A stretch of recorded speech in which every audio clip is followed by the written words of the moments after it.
All right, we're on. So we're a couple minutes early, but who cares? So, Aaron, give us a rundown on who you are, what you do, You want to see uh, it? what you're hoping to get done. How was the show for you, by the I don't know. way, in Kansas City? Oh man, yeah. So the show, Okay. just like this podcast, is the first time I've ever done anything like that. And it's still too soon to tell if, there was a lot of movement from the show, but it was a great show. Dak was, a good time. They put on a great event. You know, a little bit about me. I'm a screen stretcher. I've been in the industry, like I'd mentioned, 20 years now. My passion is still screen printing, so I, do that on the time, on the side from time to time. I do some on-site music festivals during the summer, and yeah, but the primary focus is remeshing frames for the industry. So we work with mom and pop shops all the way up to the larger shops as well. Um, so on your music festivals, you're doing printing at the festivals, or you're doing printing and then selling at the festivals? No, yeah, so we're actually doing everything on site. I've been doing this one music festival out in Wisconsin for about 11, 12 years now. Okay. And yeah, we just bring a bunch of one color, designs for the festival, and people kind of pick and choose, and we just print right there on site. So We got I a got small into little this. studio. Huh, Oh, sorry. I got into this industry doing bootleg rock and roll. Okay, yeah, So quite well versed on what goes on at festivals. Of yeah. course, we did it on a slightly different note. We did not print at the festival. We printed in advance, and I had about 300, 350 guys on the road covering every rock show in the country. Nice. Uh, Yeah. that was back in the 70s, a whole lot different than today's world. Uh, Matter of fact, it was more fun. Not that it didn't have its hazardous situation, but at the same time, the amount of money that you could make was minimal. I remember we would buy our shirts, well, generally Pakistani, and if the quotas on those went out, then we went over to Indian shirts. Uh, we paid about $9 a dozen for shirts, so about 75 cents a shirt. Yeah. And we sold them to our guys who were hitting the streets for $2, and they sold them on the streets for $3. So the guys on the street would actually make a buck a piece until we started printing both sides. Then we upped our price to $3, and they would sell for $5. But even the legitimate shirt inside the concert was selling for about $10. Yeah. And even they did bootlegging, which is what a Yeah. lot of people don't realize. The concert halls at that time took, well, Madison Square Garden took 50%, and Yeah. Nassau Coliseum took 55%.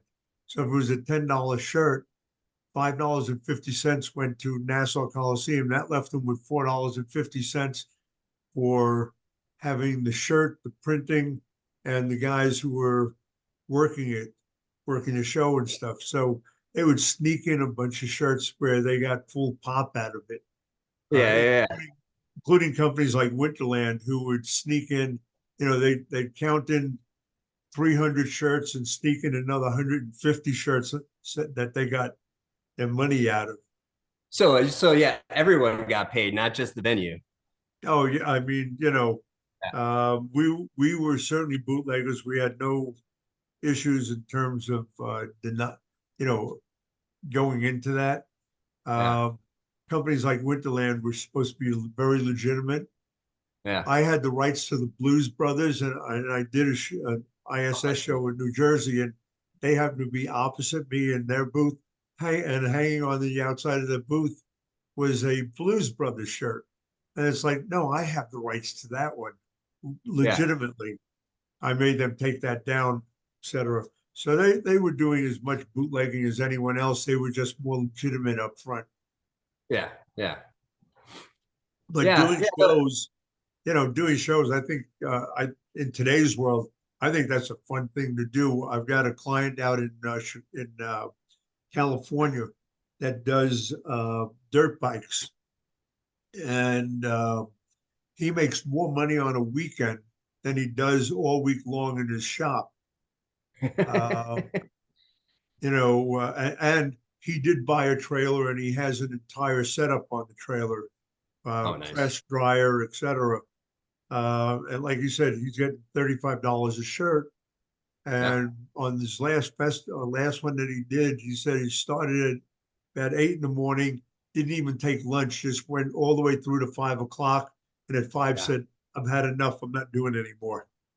Yeah, yeah, yeah.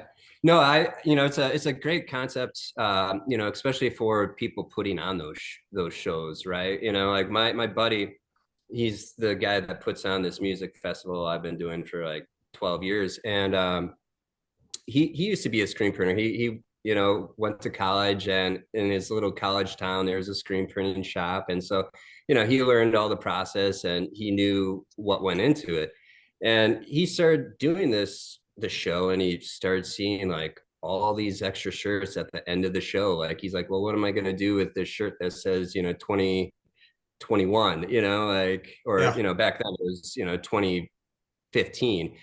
So now he's got like this absorbent amount of like overflow of shirts that what is he going to do? That event happened like 8-10 years ago. So he was like, I want you to come, and I want you to print on site, and then if you don't use those shirts, you can always send them back. There's a restocking fee for that kind of stuff, but it made sense for him and for me at the time. It was good to get out of the shop and be interactive with people.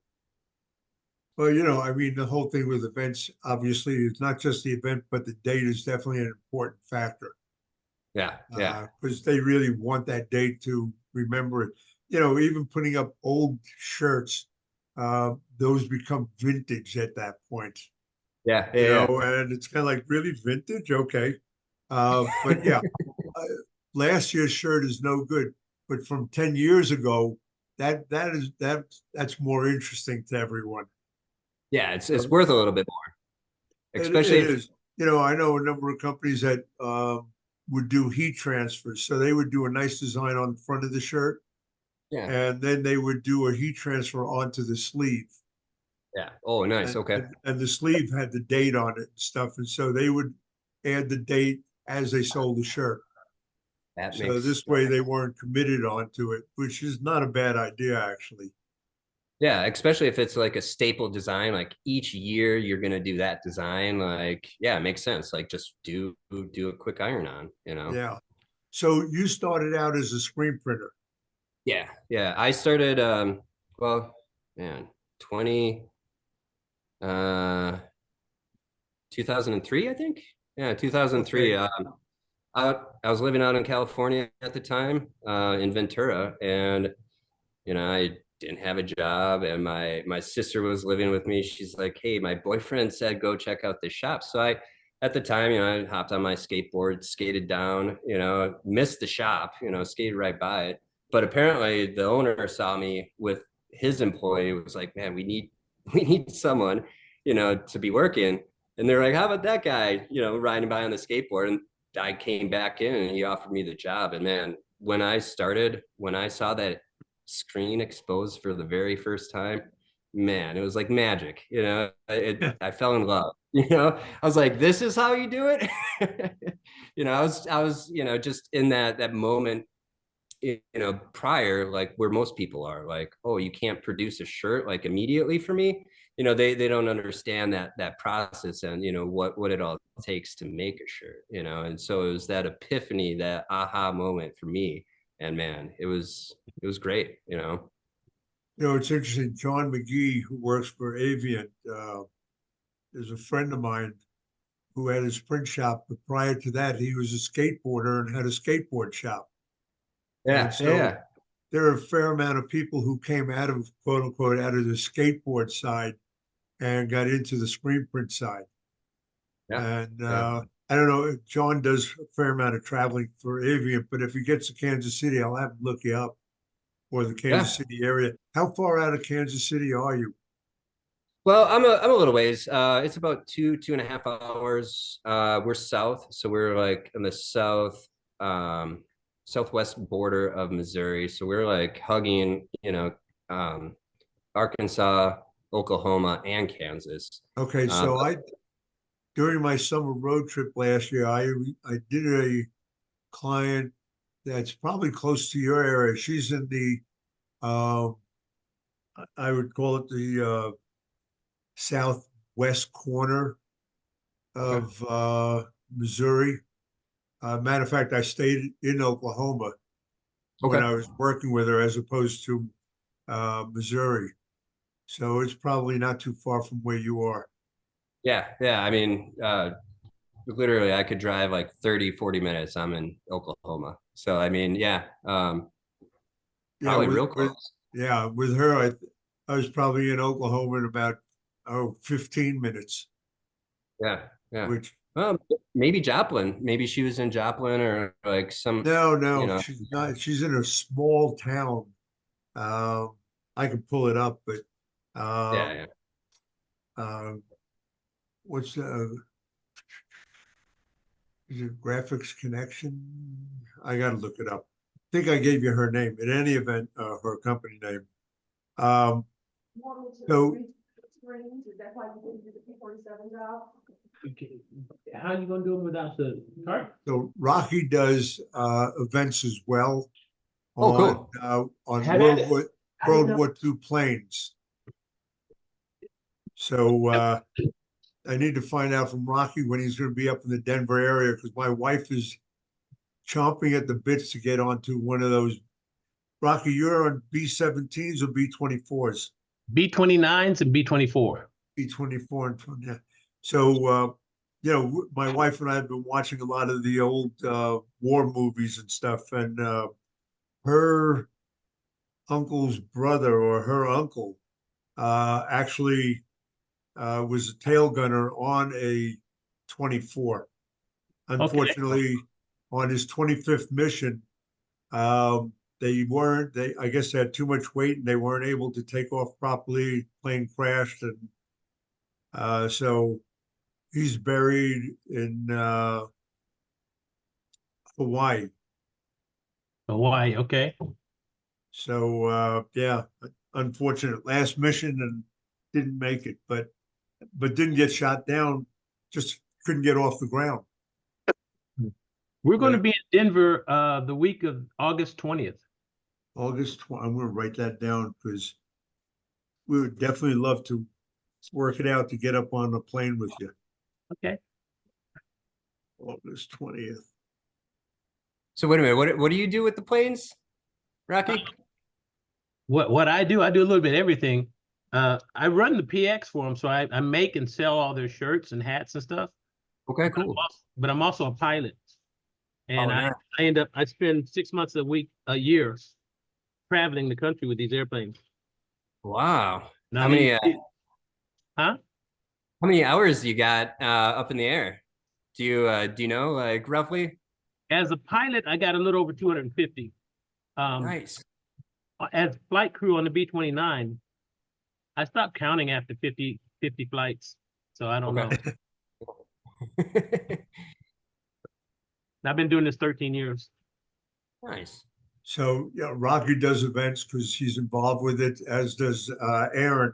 He's doing events, but Aaron also sells or does screen stretching. Okay. Rocky, you're Yeah. using retentionable screens? Yes. Okay. So I mean, they're great screens too, especially if you're looking for that fine detail, like you can always rack it, tension it back up and it's um should be good. I got a so bunch of metal frames here I need to get one day. But we don't Okay. use them, so they're just sitting in the corner. so you Yeah. need to get them restretched or you want to get rid of them? Either or. Well, the thing about Aaron, of all the people that I know that stretch screens, um, when I did a trip through Kansas City 2 years ago, went to see a client, E2, what's it, E2 screen printing and embroidery. Yep, yep. And so I was talking to them, I said, so what tension are your screens coming in at? Mid to upper 20s, which was like, wow, everybody that I know has a problem getting above 20. And Aaron's doing it where he's coming close to 30 newtons, which is really where I want to be. So you may want to hook up with Aaron or get Aaron to hook up with you. I certainly have both of your email addresses, so I can certainly put you guys in touch with each other. Okay. Yeah, So absolutely. Rocky's down in the Dallas area. Okay, yeah, that's what I was going to ask, where you were located. Okay, He's cool. in Yeah. Dallas, and Aaron is in the southern Missouri area. So who knows? Maybe we'll get something out of it. So Aaron, you're in your shop. You want to take us through your place? Well, I have my laptop, so it might be a little bit challenging, but Well, that's okay. You can just kind of walk back and just, I know your sound wise, it may not work very well. No, you don't have to drag it with you. Why don't you I could leave your probably take computer it. where it is and just kind of give us a quick run what you have back there. Yeah, yeah. So here, I'll just kind of put this off to the side here. Okay. We have a couple of telescoping stretchers. It's all through Saudi. So these telescoping stretchers, are great because you can, make them any size. You can, bring them down to a smaller size if you have like smaller frames. We usually keep them at the larger sizes or the sizes that fit best for the 23 by 31s. Behind this stretcher, it's harder to see, but we do have some clamping systems that are also, I think, top 12 Saudi, which is also great. It does the pre-bowing and some other, fun things that help, keep the mesh stay at the tension that you want. But really, it comes down to, stretching it, letting it relax, stretching it. You got to take your time, and a lot of that effort pays off when it comes to the press side, when you get those screens press side, because then you're having a lot of that, like that proper snap off and a crisp print, versus a flimsy screen, which is gonna lead to a whole host of issues. But yeah, I mean, we have about 14, are capable of stretching 14 at a time, and hope to increase that over the next year as well. But yeah, I mean, we could do a fair amount of frames, per day, and Okay. it's Did you ever get in touch with the guy that was selling off those SATI clamps? no, I haven't yet reached out, but I do plan to reach out, because I mean that's a pretty good steal for some top. I think they're top 12s. I thought he had 10. I thought he had Oh, 3,322. oh, yeah, he had 10 clamps, but I think it's the top 12 stretching, like the brand or the Oh yeah.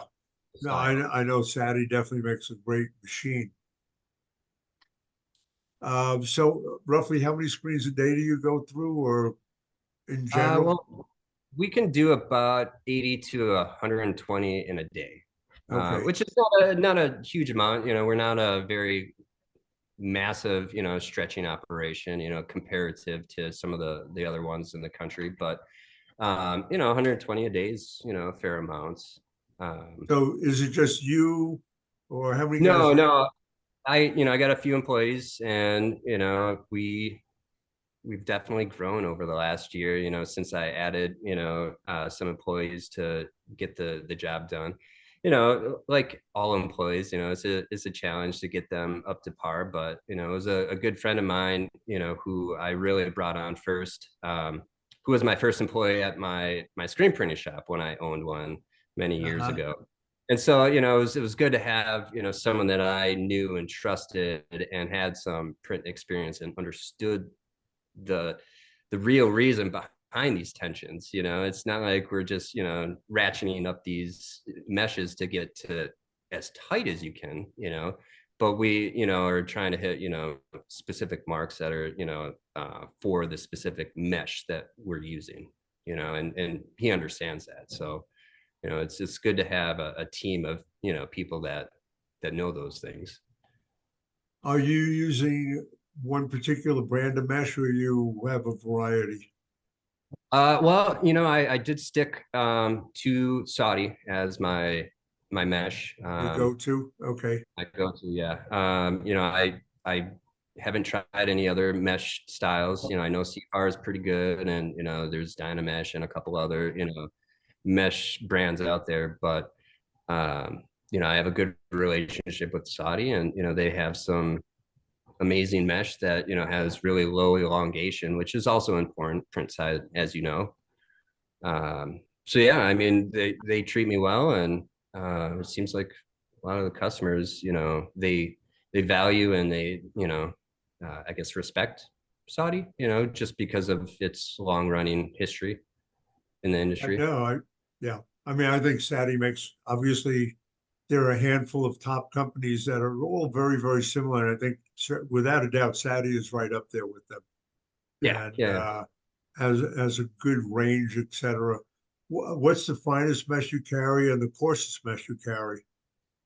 Well, I mean, we can carry it all, really. I mean, Saudi has a 17 mesh. I don't know if I've ever used this 17 mesh, but they have it, and you know, I'm assuming it's for, you know, your specialty inks, you know, your glitters and all that kind of stuff.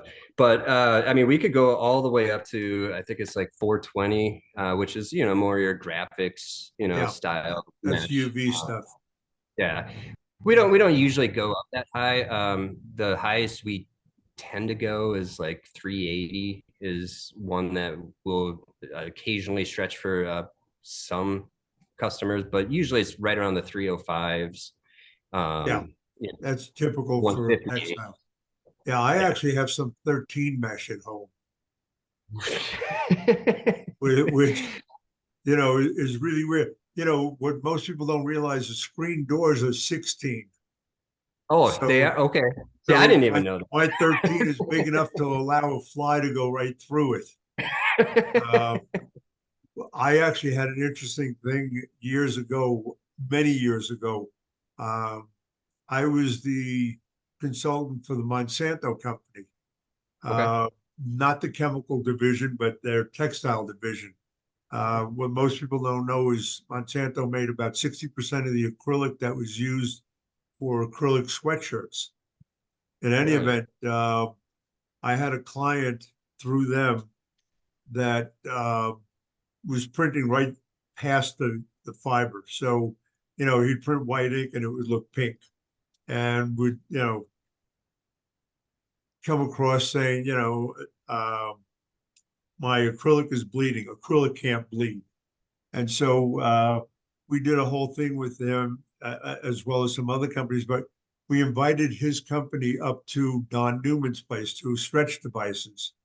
And while there, I had a bet with him that I could take 60 mesh, that I could take a screen and I could make my white look perfectly white on one stroke, which he thought was totally impossible.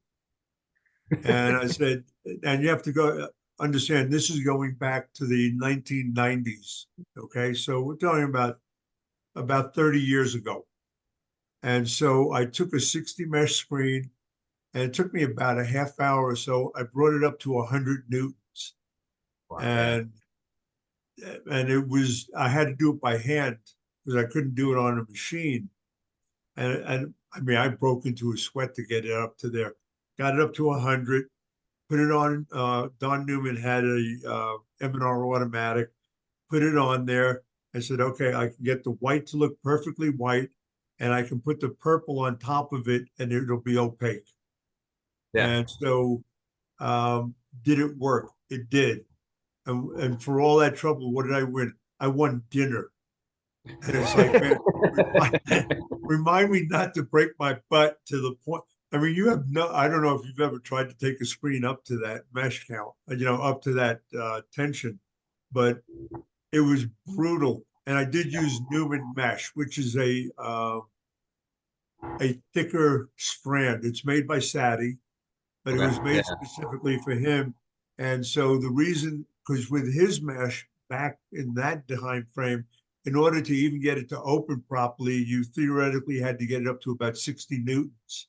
Wow. And Yeah, so so, you had to get it high. oh yeah, that was the norm. And so bringing it up to 100 was not out of the question. Yeah. But, does anybody really have to do that? The answer is no, you really don't have to. The difference in print between 100 newtons and at that time I was a big fan of 45 newtons. You really couldn't tell a difference. Okay. The only thing Yeah. that the 100 did with the 60 mesh, it thinned out the strand, so you didn't have this massive heavy deposit, but you didn't have to put any pressure on the screen in order to get the ink through. It just glided through it. Yeah, it opened up the opening a little bit more as you Oh stretch yeah, it, absolutely it did. Well, and with Newman's mesh, in order to even get it to work properly, you had to get it up to that close to 60 range in order for it to be open enough to get the ink through without any trouble. Wow, wow. Yeah, things have definitely changed for sure, Oh, totally. Now you have people wanting 150 mesh. If you take that up to much more than 25, you're not going to have any mesh. Yeah, yeah, Not yeah. not It my seems like favorite. I have to admit, I'm not a fan of that. yeah.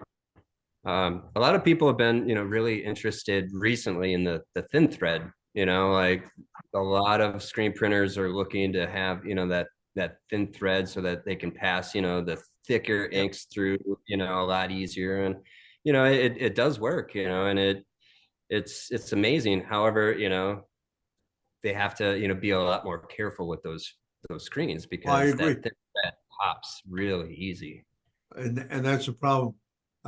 Even in working with high density, where we're on an 80/70, 80 mesh, 70 micron, you put too much pressure on it. It's not that you pop the mesh, but you move the threads, you break the knuckle. Yeah, And yeah, and that's what people don't understand. Even with the 150, the biggest thing is to back off your pressure. Screen printers can't get that through their head sometimes, and which is good for me because that's what I get involved with. But in order for that to last any length of time, you need to back off your pressure to the point where you're just barely clearing the screen. And I mean, I've gone into shops where they're burying it, and needless to say, they pop the mesh. It yeah, just can't take that high pressure. yeah, It yeah. definitely works. I have no problem with what it can do. My biggest issue is most printers just don't understand enough to back off that pressure so that it has a longer lasting situation. Of Yeah, course, on yeah, your side, if the more they pop, the more they come back to you. So that's not a yeah, bad right. thing. I'm telling them, hey, turn up your pressure on your print Yes, head to bring 60 it to psi so you're 110, bring it to 110 pounds. There's no reason to be at 40. So, 3 prints into it, they're done. And so now they have to change mesh again.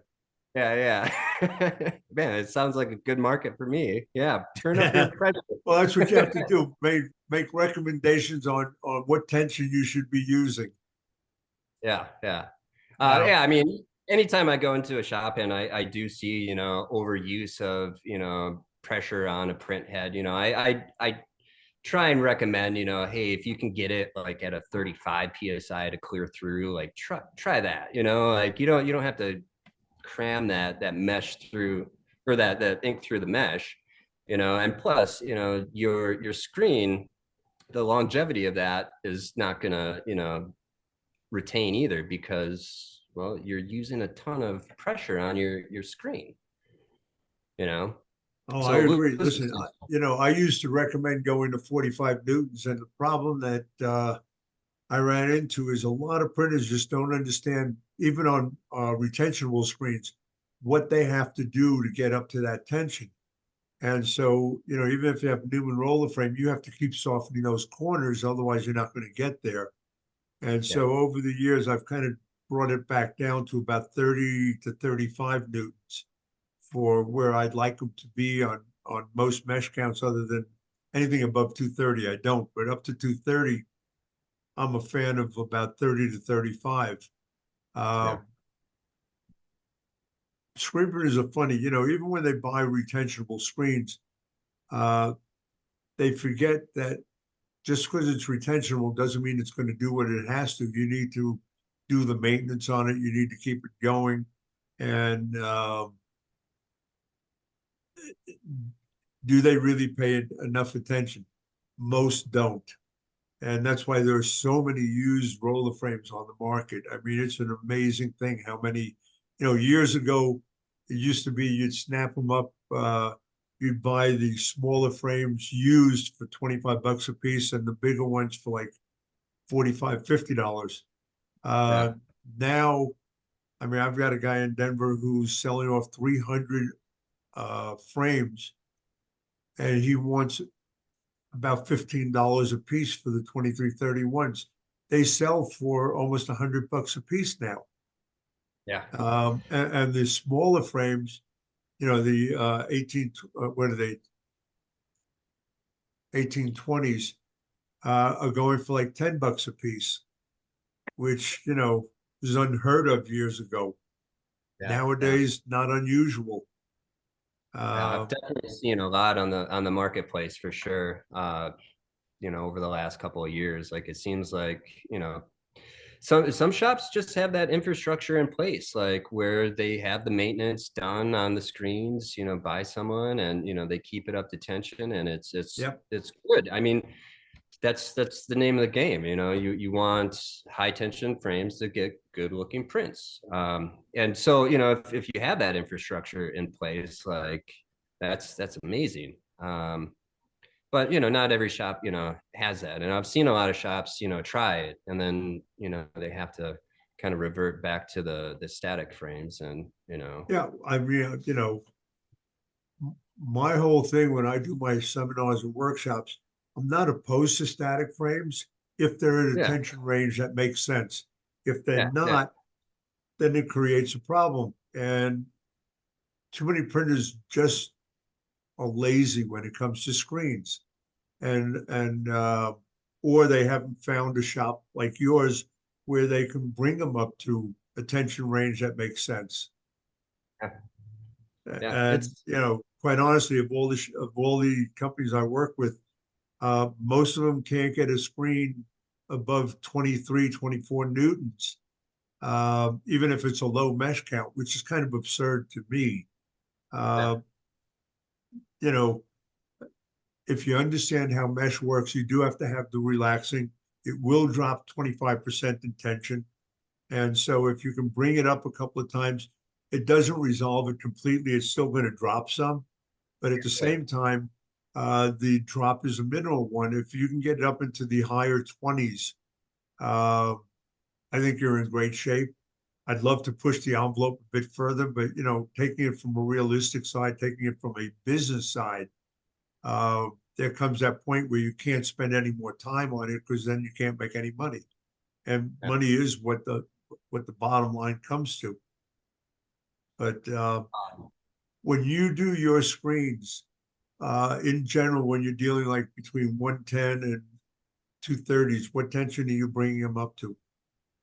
Well, there's some considerations, taking into factor of, where we stretch, our attention to, one being the type of frame, right? So, there's all different size frames, right? You got, the 23 by 31s, the 20 by 24s, all Yeah, that those are definitely aside. the two most popular. Yeah, that aside, there's different frame, profiles, right? So you got the inch profile, you got the 1.5 inches, and then you got the aluminum gauge thickness that you have to also take into consideration. That's going to affect your tension as well. So if you're sending off, like 3 different frames that are all the same size, say 23 by 31, like it might not reach, say 26 newtons or 28 newtons on all 3 of those frames, because the aluminum might be, at a thinner gauge, so it might bow in a little bit more. Yeah. So we try and take all those things into consideration when we're stretching an order that has like a wide range of different style frames, even though if they're all the same size, right? Yeah. But we try and take everything to right around 26 to 28 for your coarse mesh. We do a lot of the 23 by 30 or the 230/40s, which is the thinner thread for Yeah. the 230. So that doesn't hold quite as high a tension, right? So we try and get that right around 23, 24 to have it be a little bit more consistent with the 158s, the 110s, you know, so there's only like a 4 to maybe 5 Newton difference between those mesh styles. So you get that more consistency press side, right? And so that's like right where we stretch 26, 28 for like your course, and then like 22 to 24 for your 23 or your 230/40s. Yeah. Now your other 230 is the 230/48, so it's got a thicker, you know, thread. That one we can stretch a little bit, you know, higher intention. We can go up to like 26 newtons on that. So then that's matching your coarser mesh a lot closer. But you know, people have been really liking that thin thread, so you know, we have to kind of accommodate, you know, what we're stretching, you know, based on the customer's needs as well. Sure. So when we were at the show in Kansas City, you showed me a screen that you're thinking of bringing in. I shouldn't say screen, a frame that you're thinking of bringing in that you're going to be offering, which I thought was really a nice frame, to be honest with you. The finish on it, the weight of it, definitely felt substantial. Something that would not cave in based on the tension. Yeah. Well, you know, those frames, I haven't quite decided on it yet. You know, we entered the market as a remeshing and new frame, I guess, dealer. But Right. with the aluminum prices, when they shot up through the roof during COVID, you know, we kind of exited that marketplace for the new frames. You know, with things, you know, kind of getting a little bit better with the cost of aluminum, I've been considering, you know, doing that. And you know, you saw that frame, and that frame, I mean, was a really amazing frame. It's like a point eight, you know, thickness, aluminum Yeah. thickness, the gauge. And that's, you know, that's some of the heavier gauged aluminum on the market right now. So that would hold a higher tension versus, say, some of the ones at the 0.63, you know, gauge, you know, the wall thickness of the aluminum. Right. So you know, that's something that I hope to do in the future, but it's not quite there yet. Well, obviously, I mean, those are financial decisions that they have to make.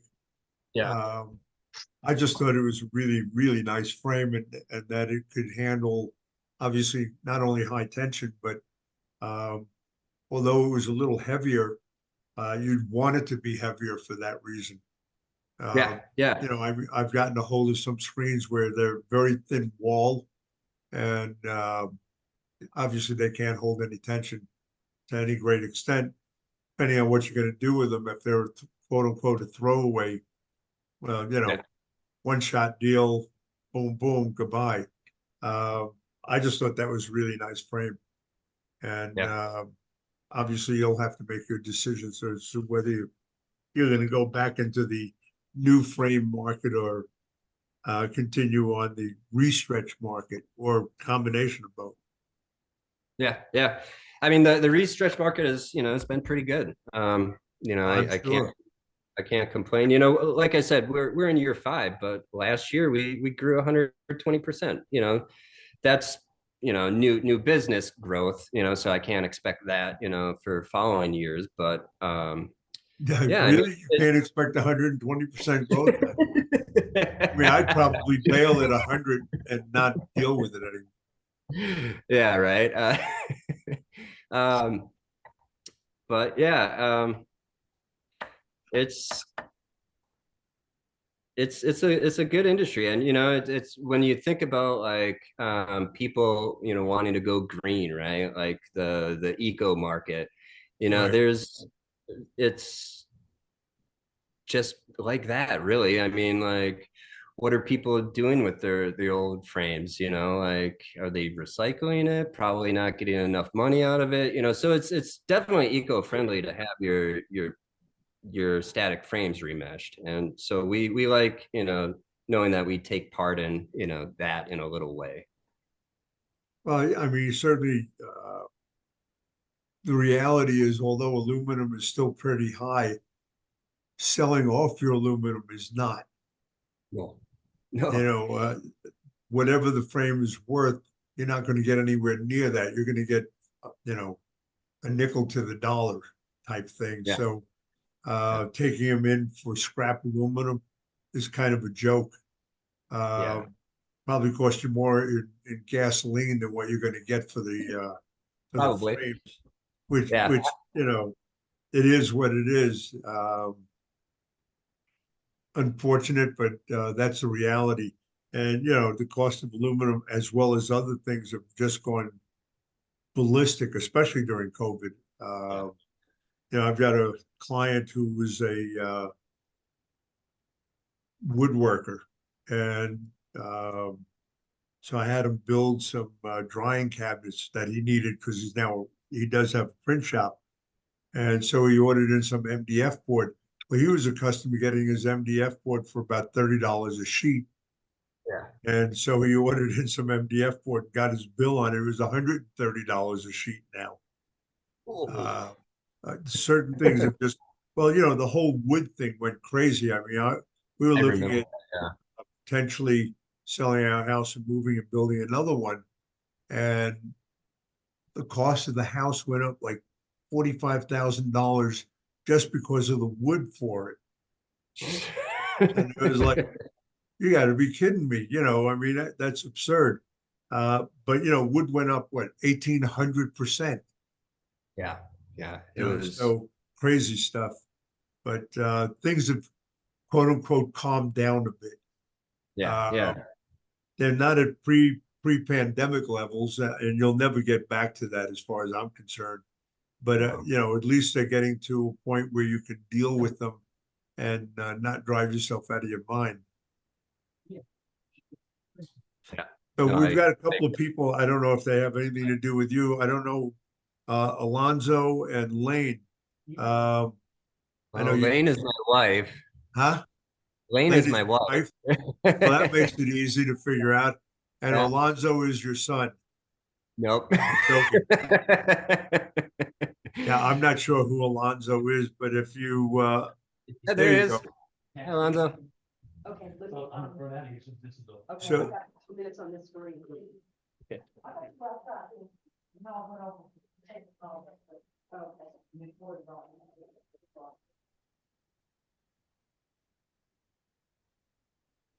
I think I missed something. Huh? So No, Alonzo, I want to wait for a minute. I we came thought back. maybe and finished Alonzo was building. going to talk. so Alonzo is with you? Oh no, I don't know Alonzo. Oh, okay. So Alonzo, No, who are you? I You can't don't hear have him. any sound, no Your sound. microphone. Oh yeah.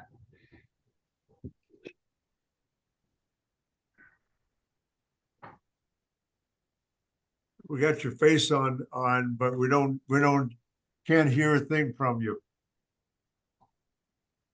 So Charlie, how did you get into screen printing? What sparked you to go down this venture? This venture. You know, I just finished writing my book, or pretty much close to writing my book on my 47 plus years in the industry. So I was a art director uh, in the publishing industry, magazines. Uh,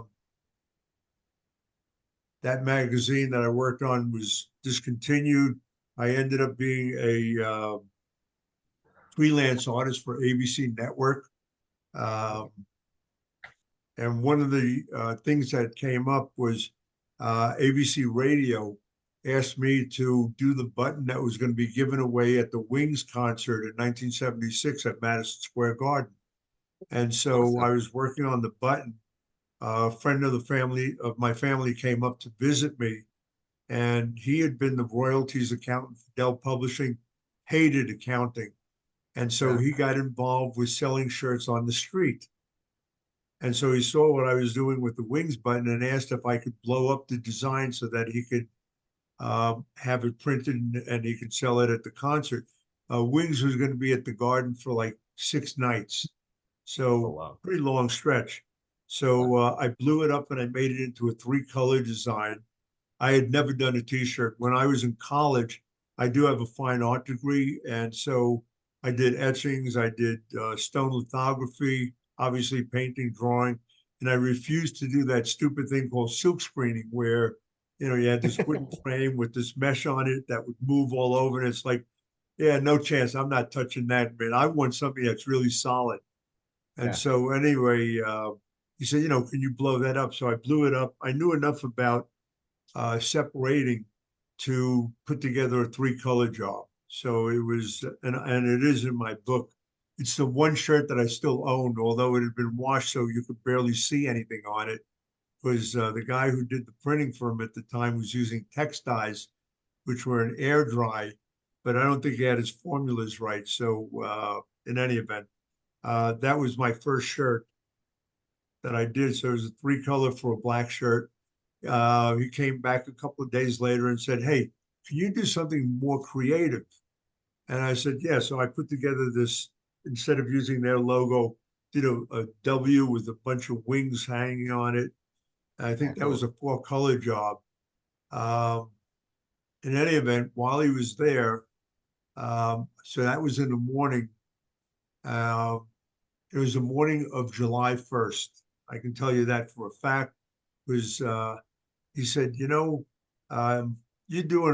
a fair amount of freelance work, and I had some nice freelance accounts, Van Lawn shirts, Horizon Industry carpets, etc. He said, why don't you take your freelance accounts and we'll open up a shop together.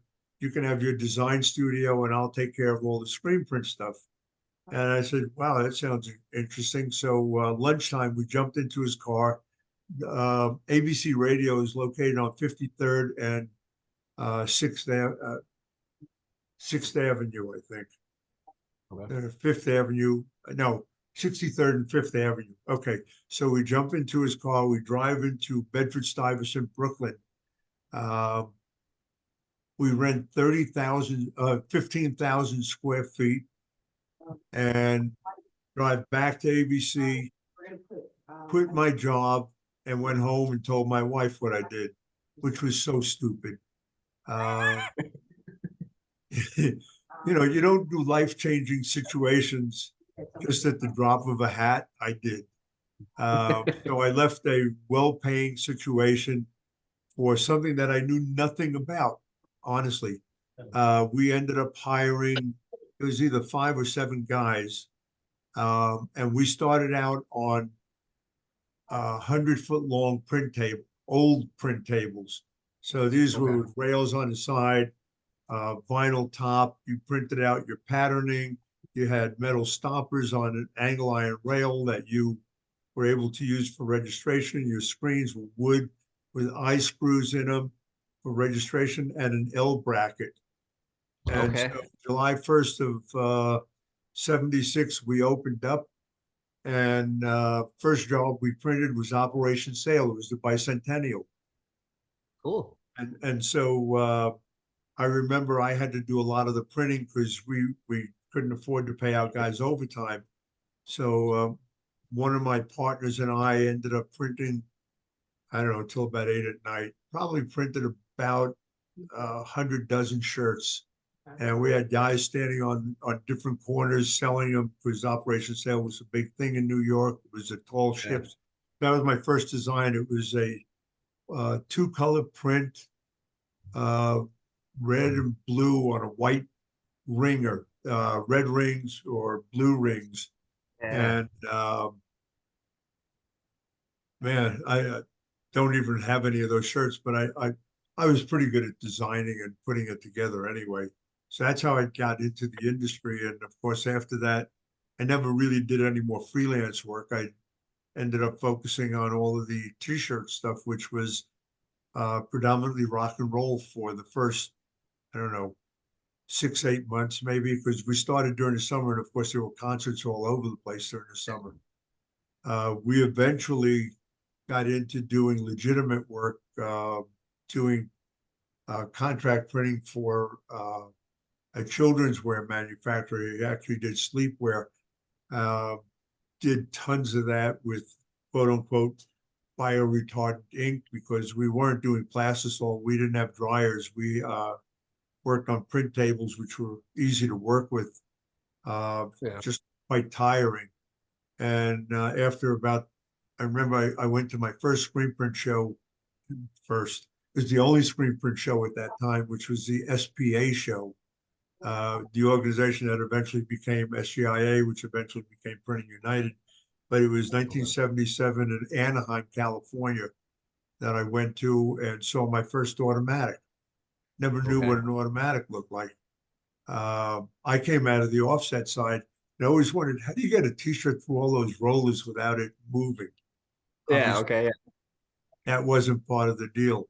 But in any event, later that year, 1978, is when I bought my first automatic. Who was the And automatic back? What was the manufacturer back so then? I bought a Precision Oval. So Precision, at okay. that time, you had three choices. You can go with a 4-color, 5-color, or 6-color.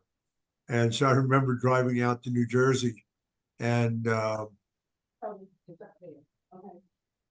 I drove out to New Jersey. I had a bag full of money. So 4-color to me sounded pretty small. 6-color sounded pretty big. So my first Did I get product it? Did I fix it on was my end?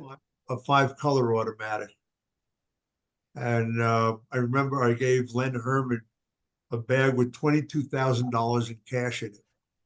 And he went into the back room with Dave Jaffa, who is the owner of Precision, came back, gave me a receipt for $18,000. And I don't know, about 6-7 weeks later, got my first automatic. I had to have the windows of my factory taken out because I was on the 5th floor. I had to hire a crane Oh, to geez. hoist it in because Precisions came as a one-shot deal. Yeah. And anyway, it came in, sat on the floor for about 3 days till a technician came in to show us how to operate it. And that was that. A year later, I needed another machine. Went back to Precision, said, I need a machine. I need one in 2 weeks. And they said, no, we're 8 weeks out. I said, all right, what's it going to take to get one in 2 weeks? He said, if you buy two, I'll deliver one in 2 weeks. I said, all right, I need either 6-color or an 8-color or a 6-color jumbo. I don't care, but I need one of those three and I need it in 2 weeks. And so 2 weeks later, it showed up. As it was coming through the window, my electrician was wiring it. 15 minutes after it touched the floor, the first shirt came off of it. Oh, wow. Well, Nice. you know, first time we were worried about doing it the wrong way and blowing up the machine. The second time we realized we can't blow it up. And so, boom. And about 6 or 7 weeks later, the third machine showed up. That was my introduction to the industry. About, I took 15,000 square feet, figuring I never want to move. And that was wrong. So that was on the 5th floor of the building. 3 years later, I took the 2nd floor. So I had 30,000 square feet at that point. And on top of that, I had another probably 4,000 square feet around in another building where we kept all of our bootleg screens and all of our excess T-shirts and our cars. Bedford-Stuyvesant was the slums. And so if you left your car out in the evening, you may not have it later on. So I rented a 4,000 square foot building just for all of us to put our cars into so that they would still be around when we wanted to leave. Nice. Awesome. Yeah. That And that building, was that building now is a co-op, and one apartment in it costs more on rent than I paid for 30,000 square feet. oh, wow. And that you said that was in New York? That's in Brooklyn. Brooklyn. Okay.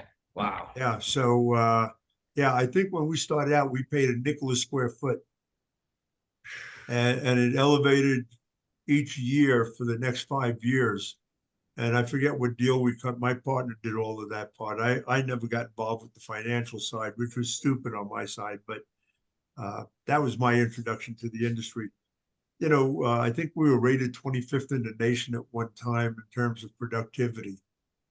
Nice. Whatever that added up to, I don't really remember, but things are definitely different today. Yeah, yeah, those precision presses. I think you and I were talking about it at the show. Like you used to have to have a little hammer, like a little mallet, to like knock it into registration, right? Yeah, I Like mean, back they had a then, micro it was all registration. hydraulic. They had a Yeah. micro registration system. Did it really work? And not really, not very well. So I always thought I should come out with my Charlie Taublieb micro adjustment hammer, kind of like Ed Norton with his Stewart boots from the Jackie Gleason show, which may be a little before your time. But in any Yeah. event, never did that. But we just use a ball peen hammer that had a rubber tip rather than metal side, so that Yeah, we wouldn't crush our frames. But yeah, the good thing about those machines, well, back when I printed, flash hadn't been invented. And so we would crank the machine up to as fast as it could go, which was 900 pieces an hour. And we would do that all day, every day. So we would get about 5,000 prints a day out yeah, per machine. And those are numbers that you really can't even get today. yeah. No one does anything without a flash. And as soon as you flash, I think our dwell time was 3.5 seconds from one print to the next. In today's market, that just doesn't happen because your flash is about 3 to 5 seconds. So that immediately kills off your time. And so if someone's getting 2,500 to 3, sure. Timeout. So if someone is getting about 2,500 to 3,000 prints in a day, they're really doing a great job. Yeah. Our runs were fairly long. I mean, it wasn't unusual for us to have to knock out 100 dozen shirts in the morning and then another 100 dozen in the afternoon, take them to the airport. And certainly the airports back in the day were a little different than today. So we'd go there with like 30, 35 cases of shirts. We'd slip the guys $100 and they would put them on the plane for us. You have to understand $100 back in the 70s was still considered a fair amount of money. Yeah. And if we had, the reason we didn't go with freight, not that we couldn't afford it, freight is the last thing that's unloaded from a plane. And so our guys would never get the shirts on time if that were the case. So if I shipped out in the morning to Kansas City, they would be able to get it as the plane had landed and was emptying off all of the standard luggage. And so they could they could get to the concert in time for the way in. Yeah. If it was freight, they wouldn't get it till like 9, 10 o'clock at night. And that was a disaster. So the $100 was good as far as we were concerned. The porters loved it. Yeah. Oh yeah, I bet. You got to the point where you knew the guys and it was like, oh yeah, we got an extra 30 cases. Yeah, okay, it's $100. Boom, they were on the plane. Not happening in today's world. Yeah. But I mean, it was an exciting time. I really did. I ever send you a copy of my book? No, I have your book. Oh, no, I'm talking about my second book that has nothing technical in it. I'm talking about the one I was. So I'm going to finally have it published. I have my guy in India who does all my website stuff, is now setting it up for a book format so that I can actually have it published and get it out there. I just need to do one more read through.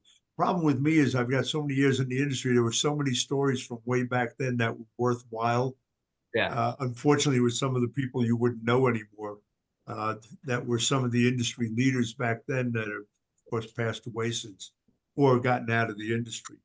But I think it's a fun read if you want to catch up on some of the history of the industry from back in the day. Although I do take it right up till 2023. Okay. But Just there's a gap in there. But in any event, I'll get it out there. But it's predominantly a lot of photos. Yeah. Which I think is kind of fun. But you know, we all have our start in the industry. Rocky, how many years have you been putting into this? I'm ashamed to say, going on 18. All right. And in 18 years, I've got maybe 5 years worth of experience. You think that much, huh? Maybe, I don't know. maybe. Your wife doesn't seem to agree with you on that, but that's all right. She's over here Oh, grinning. She's running, trying to set the press up now. perfect. Alfonso, how long have you been in this? Can you hear me first of all? Yes. Huh? Perfect.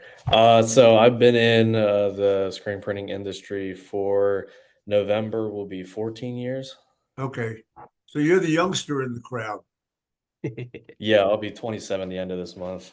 Yeah, because Rocky's got 18, Aaron's got about 20, and I've got almost as much as all of you put together, which is frightening.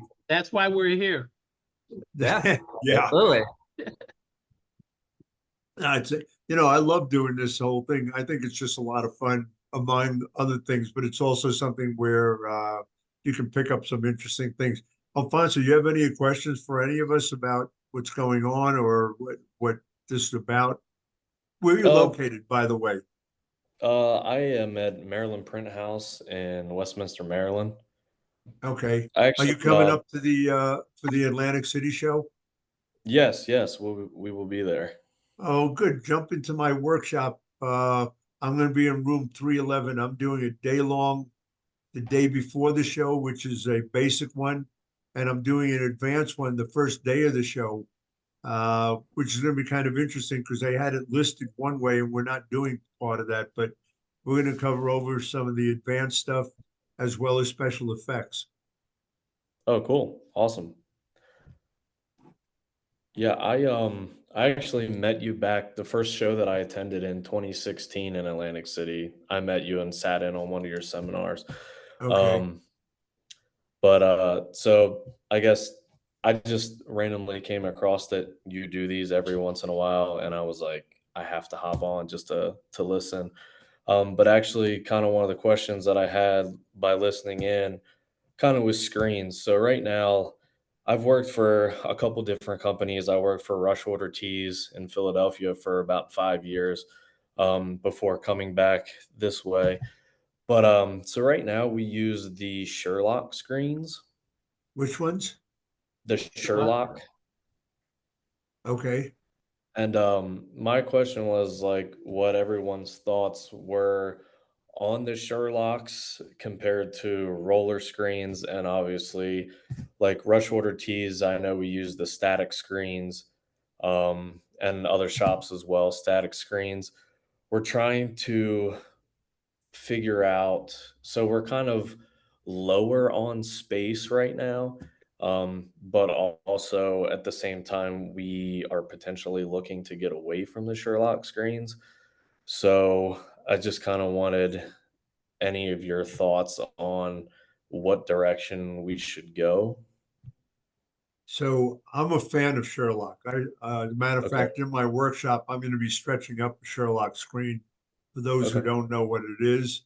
Um, the reason I like them, you have the ability to uh, do something with coarse mesh and you're not going to use the screen for quite some time. You can take that, you can reclaim it, take that mesh, put it aside, come back and restretch it. Sure. The other side of it is there's no maintenance on it. Once you stretch, you know, you're done and you're up in a high tension range. And so to me, that's definitely something that is worthwhile in-house. The cost of shipping panels in are minimal, certainly compared to taking a static frame and having it shipped out and having it shipped back, Sure. et cetera. And I'm certainly not here to knock what Aaron does because he's that. Well, the thing is, he's bringing his static frames up to a tension that I think is appropriate, where a lot of the other companies that do static frames just don't get it to a tension that makes a whole lot of sense, nor do they do retensioning and stuff. They do a one stretch, bang, glue it, and out the door. And by the time you get it, it's semi-useless. You know, it just doesn't have what it takes to really get a decent print out of it. So I'm still, I love Newman roller frames, but I also came to the realization that almost every company I went to see didn't do the maintenance on them. And if that's the case, then why do you have those? Right. So that was one of the reasons I went over to Sherlock. Is it's a That one makes sense. stretch deal. You can stretch a screen in less than 2 minutes. And do I in class I do that, and I don't even do it. I have the people in the class do it. Getting away from them means you're going to probably go over to static screens, which it resolves one problem. You don't need anybody stretching. The downside is, you know, uh, who are you going to use that's going to give you the attention that you really want, and will it be adequate for what you're doing? And No, then there's also the. I work Sorry. with a company that does a lot of the stuff for rush order tees, and quite honestly, they switched over to Sherlock frames for everything that they do in house. Oh, okay. They do rush order, and they also do custom ink. So Yeah. they work with both Okay, those cool. companies, and they're fairly short runs, although there are some longer runs periodically. Sure. They just find that they can end up changing out screens, and they do have a decent amount of frames, so that they're not in a position where they need something. They need a 230 mesh, but they're going to have to settle for a 110. They don't find Right. themselves in that position. Yeah, they had tons of screens. Yeah, that's the Tons. whole thing. Whether you're doing static screens or not, is having an adequate amount of all the mesh counts. And I think a Right. lot of companies do not do that. They don't understand that they should have at least a 3-day production loop. You need to have, and you really need more than that. I caught a bit of an article on someone was talking about their screens, and they think that you should have 5 days worth of screens so that you have enough of any one mesh count whenever you might need it. Difficult to come into a shop and say, okay, well, you're doing, you know, 50 screens a day, so you really need to have 250 screens. And it's kind of like, well, we don't do that much. And it's like, well, how are you going to have all the mesh counts that you need? Right. But Yeah. To piggyback on what Charlie's saying, yeah, I always found the five times the amount that you produce in a day's worth of screens to be, a good starting point, right? So like, yeah, you produce 20 screens in a day for production. Well, you got to make sure that you have 5 times that amount, because you got pre-production, you got production, post-production, and then you have cleanup, and then say someone's out sick for some reason, then you have that to Right. account for the amount of screens that you can produce in a day. Yeah, know, that makes sense. what's interesting, so back in the early 90s, I worked with a company called Nutmeg Mills, which is now, um, what's it, Fanatics. Okay.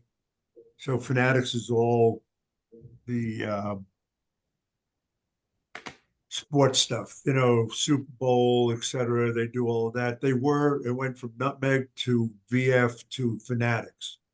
And so when I worked with them I worked with them from starting in 1993.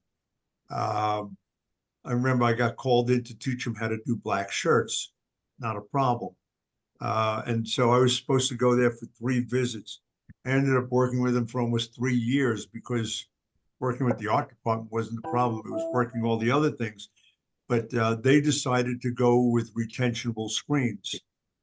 And the thing that blew me away, I said, well, how many screens a day do you go through? Oh, we go through about 1,500 a day. And that was back in the 90s. And so when they had to order retentionable screens, they actually ordered 5,000 of them, because they needed a 3-day production loop plus some extras, which cost them at that time about $250,000. And, everybody said, oh my God, how can they afford that? They were a $200 million company. So $250,000, to be honest with you, was not the big thing. The biggest thing was downtime. And I remember meeting with the CFO of the company, George Durhofer, and I said, George, what do you estimate your press time being worth? And they had 25 automatics and 25 dryers. And I said, why'd you do that? And he said, well, we didn't want to put 2 automatics on a dryer because if the dryer went down, I had 2 machines that were out. And that was going to be too expensive. So it cost them less as far as they were concerned to have 1 press per dryer, so that if anything went down, it was just 1 line, not 2 lines. And that had nothing to do with their sampling department, where they had another automatic and probably 20 manual presses for doing some sampling and stuff. And so I said, George, what do you estimate your press time to be worth? He said, well, between licensing and the people and all that overhead, about $650 an hour. And it's like, whoa, how'd you figure that? Because, you know, me being a non financial guy, I always said, well, you know, I charge, we'll say, $1 a print, and I can do, you know, quote unquote 900 prints an hour, which was, of course, not what you really worked on. I never really figured in, and at that time I wasn't doing $1 a print. I wish I was, but you know, I never figured in my overtime. You know, the thing that most screen printers don't do is they don't figure in what it costs to put the key in the door in the morning. And so, you know, you talk to someone and say, well, you know, I can do 250 shirts an hour and I get $1 a shirt. So I guess my press time is $250 an hour, which is totally wrong. And so I'm good at learning my lessons as I go along also. In any event, the cost of screens was a minimal cost as far as they were concerned. And they were blowing out screens like you wouldn't believe. I mean, they would stretch up. They had a team that did nothing but stretch screens all day, and they were doing roller frames. So it was stretch and bring up the tension as much as they understood that. You know, even on exposing screens, I mean, they were using Richmond units. They were going through, they had to change their bulbs about once every, I don't know, month and a half, because of the number of screens they were going through. And each bulb at that time was about $550. And I think they had 6 units working, or they had a triple unit. So, you know, you had over $3,000 worth of bulbs that they would change out. Not that they went dead, but they were just losing their efficiency. They would do exposure calculations. They should have done them on a daily basis based on the number of screens they were going through on a day, but I think they did it once a week, made their adjustments. Their biggest issue was downtime on press, and the reason they were down is they weren't exposing their screens properly. And you know, at $650, yeah, you know, you're down for, and I think I spent 3 days there once just tracking what was going on. And it was like, you guys are losing a ton of money on press because you guys are stopping to touch up screens all the time because your exposures are off. And I had them change their emulsion. I had a big fight with them over that, over the guy who was running the department. I wanted them to go over to a dual exposing emulsion because you could tell if you were underexposed, where with a pure polymer at the time, you couldn't tell. And they were down so often that it was costing them a ton. So the guy who I was, quote unquote, having my disagreements with was a guy by the name, well, we'll leave his name out. In any event, he did his calculation saying, if we change over to this other emulsion, blah, blah, blah, blah, blah, blah, we're not going to make up any money. We're going to lose over $100,000 a year. And I said, no, you won't. Well, in any event, he ended up leaving the company shortly after thereafter, and Louis Fish took over that whole department. And Louis Fish is still with Fanatics even now. I was right. By changing the emulsion, they actually ended up making money as opposed to losing time. So all the changes that they made definitely were a positive. even though this other guy was not willing to go along with it. He wanted the speed. I wanted the proper exposure. And so, there's more to it, but if you're looking at making adjustments in the screen department, to me, when I go into a shop and do consulting work, I probably spend 75% of my time straightening out the screen room. That seems to be the Achilles heel of every shop that I've gone into. They either just don't know how to nail it, or they just can't get the understanding of what screen tension is going to do for them, et cetera. I don't know if that answers any questions for you, but Yeah, for sure. It definitely gives me some more insight. This is my first time at a shop that uses the Sherlock screens. I know in high school I went over it many years ago, but yeah, I kind of like them. We were discussing about making a switch, but also like one of the pros about them that we like is we can store the mesh and have it without having a million different screens. But I do think it would be beneficial for us to get more frames for sure. Because obviously, if we had like 300 static screens, like I know for a fact we don't have room for that many. But if we had, say 75 Sherlock frames and have all the mesh on hand, we could store that a little bit easier how, than. how many screens a day are they averaging going through? So I'm actually new here. I've only been here for like about 2 months now, but um, I can't remember. We just went over it the other day, but I can't remember it off the top of my head. Um, the last place I was at, which was a little bit smaller than this place, on an average day would be like probably 60, 65 screens a day. Okay. What you really should do is whoever's in the screen room, Sure. have them track not only how many screens a day, but what mesh counts they're going through. Okay. And I would have you do that for at least a week. Um, and of course, this is not the busiest time of the year for the most part. I mean, most screen Right. shops are certainly busier, May, June, July, August type thing. But even if you get a feel for where you are now, and you bump it up by 10 or 15%, that'll give you an idea of how many screens you really should have in order to not have downtime. Right. The last thing you need to do is you got a job that you're working on, and as soon as it comes off, they've got to reclaim it and turn it so that you can use it for the next job.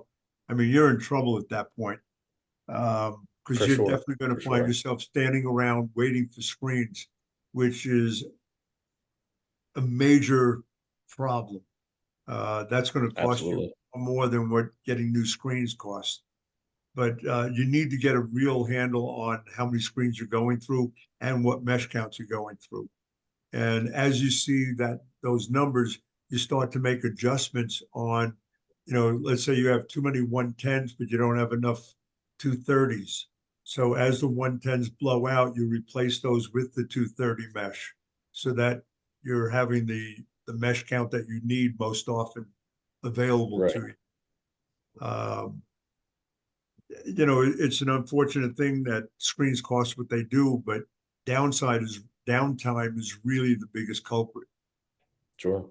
And the thing, even when you go into whether it's static screens or whether it's any other screen, is to kind of build it in slowly. So, chances are most companies don't have a ton of money to just go in and buy the screens, boom, all at once. Uh, so you go on a plan with somebody saying, look, for the next month, we want 10 screens a month being sent in. And yeah, we can handle that. Um, with that, we want certain mesh counts. And so, if you're at 75 screens and you need 150, you're at 60, 12, 18. So yeah, you need 180 screens, you're at 75. So, you go 10 screens at a time right now. When summer comes along, you bump it up to 20 because you have that much more cash coming through. And by the time the year is out, you're actually sitting with enough screens to know that you're not going to hurt yourself next year. And this year, Correct. you're just going to have to be very diligent about getting them off press, getting them cleaned, getting them reclaimed, getting them changed out to the mesh counts that you need most. Sure. Yeah, that totally makes sense. And I took note of that, and we'll relay that to the screen department for sure. So in any event, I try to do this every other Tuesday. I do have somebody lined up for the next one. Give me I need to just pull that up.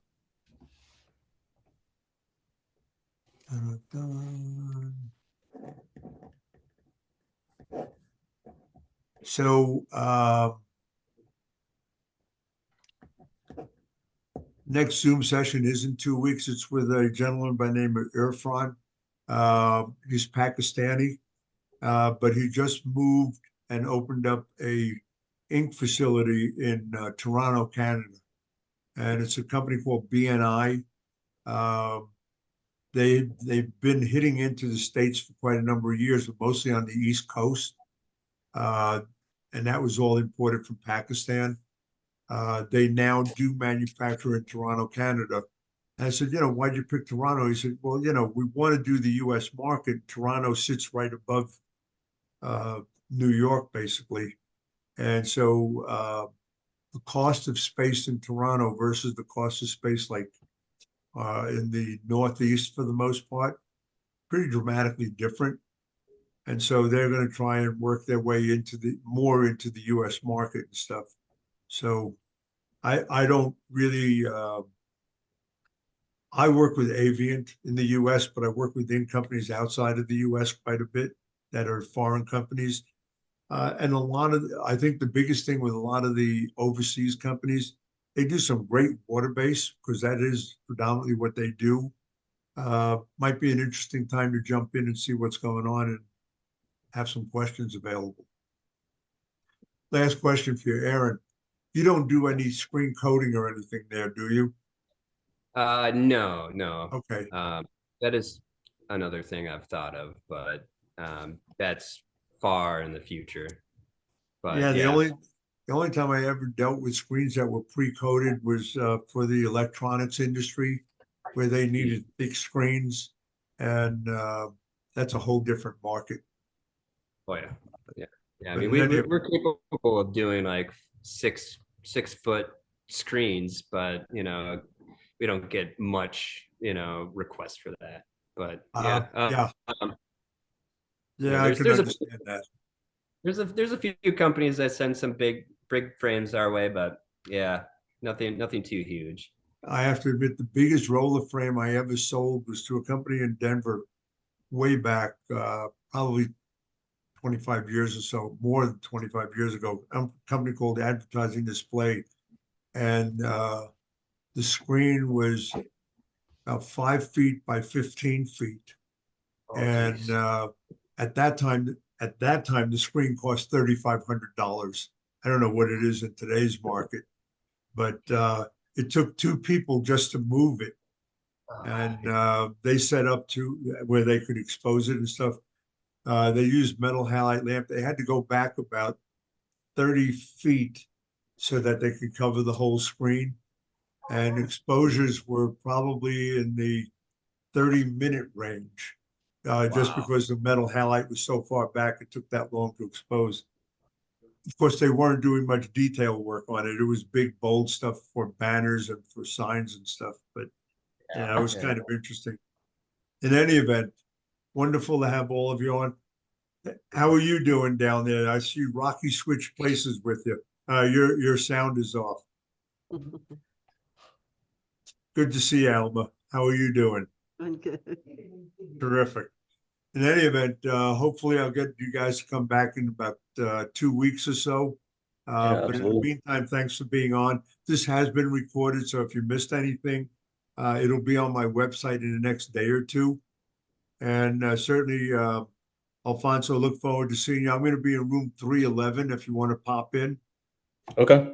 I'm doing those 2 Great. workshops and a seminar, 4-color process and simulated process seminar, which is crazy.